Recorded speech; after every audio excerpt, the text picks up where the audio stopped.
To add a new donation onto the calendar, select the Add Donation button from the calendar page. From here, you can either search from your existing donor database or select New Donor and enter the applicable fields. Next, take a look at the Pickup Details section to determine your availability and select the date and time window you wish to schedule this pickup for. Now we can add the items.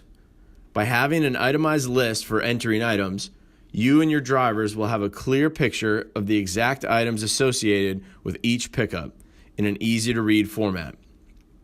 Be sure to select the Add Item button or simply press the Enter button on your keyboard in order to save the items to this scheduled pickup.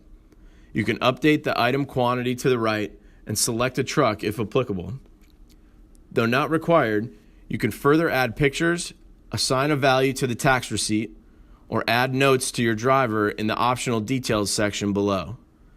Once complete, simply press Submit and you're all set.